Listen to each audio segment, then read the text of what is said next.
mga katilaw. For today's video, nagpintal dito sa itong cart para sa itong negosyo ng fried chicken. O si Brad Buying atong ipapintalan ni.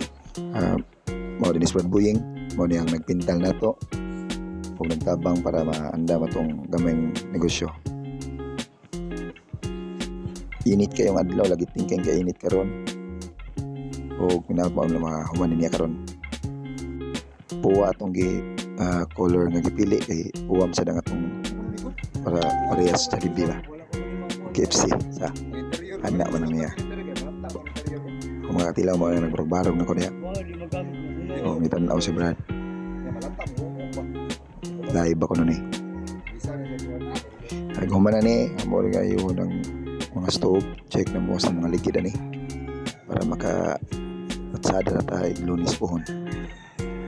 And that's for today's video guys, mga katilaw.